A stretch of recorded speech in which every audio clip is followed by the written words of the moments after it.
Hello दोस्तों, दोबारा से स्वागत है एक्सेल की इस वीडियो में। आज की वीडियो में मैं आपको बताने वाला हूँ कि एक्सेल में हम कैसे इनकम टैक्स को कैलकुलेट कर सकते हैं। यानी कि यहाँ पे मैंने देखो टैक्स स्लैब को इंसर्ट करा हुआ है। अब इसके अकॉर्डिंग मैं क्या करूँगा, यहाँ पे इनकम टैक्स को कैलकुलेट कर लूँगा। मान लो हमारी सैलरी है यहाँ पे 12 लाख, तो इसके अकॉर्डिंग हमारा इनकम टैक्स कितना आएगा, ठीक है ना। तो यहाँ पे हमारा अमाउंट आ जाएगा। अब यहाँ पे कुछ मैंने इंसर्ट करा हुआ है, देखो 3 लाख से लेस देन होता तो 0% का इनकम टैक्स लगेगा।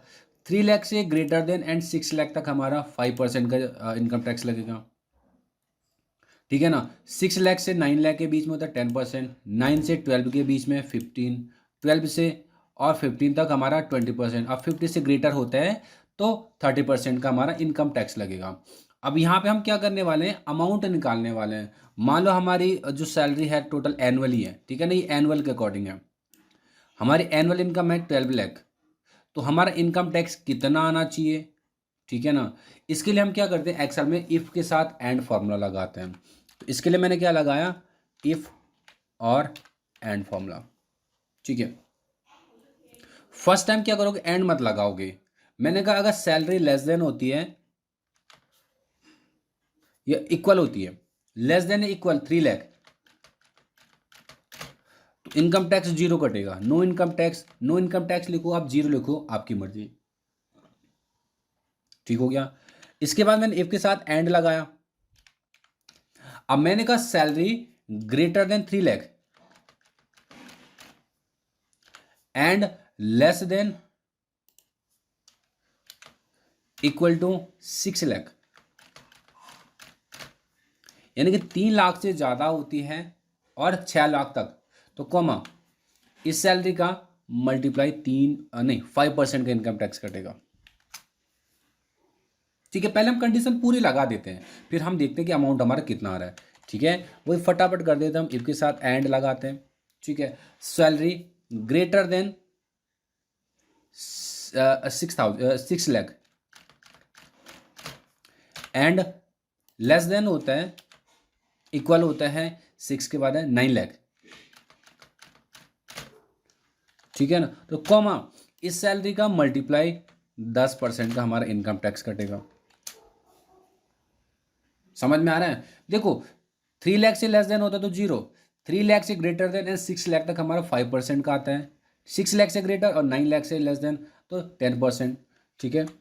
इफ के साथ एंड, देखो इफ के साथ एंड का लगता है, कब लगता है, जब दो दो कंडीशन हमारे एक साथ चलती है। अब दो कंडीशन क्या है कि 3 लाख से ज़्यादा है 6 लाख से कम है, तो ये दो कंडीशन एक साथ होगी ना, ठीक है ना। ये 6 लाख से ज़्यादा है 9 लाख से कम है, तो दो कंडीशन होगी ना। अब यहाँ पे मैंने कहा salary greater then 9 lakh and less than equal 12 lakh, तो इस सैलरी का मल्टीप्लाई 15% का इनकम टैक्स कटेगा, ठीक है। वापस इफ के साथ एंड, सैलरी ग्रेटर होता है 12 lakh and less than equal to 15 lakh,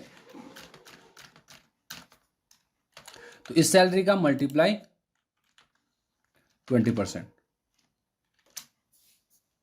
ठीक है ना। और लास्ट कंडीशन है कि अगर हमारी सैलरी ग्रेटर होती है 15 लाख से, तो इस सैलरी का मल्टीप्लाई 30% इनका इनकम टैक्स कटेगा। अब देखो कि हमारा कितना टैक्स आ रहा है, तो देखोगे 1,80,000, समझ में आ गया। 1,80,000 का हमारा क्या आ रहा है, इनकम टैक्स हमारा हाँ टैक्स कट रहा है, ठीक है। अगर हम लेते हैं 9 लाख, तो 9 लाख पे आ रहा है 90,000, ठीक है ना। अगर हम लेते हैं 15 लाख, ओह सॉरी 15 लाख, तो 15 लाख पे हमारा कट रहा है 3 लाख का इनकम टैक्स।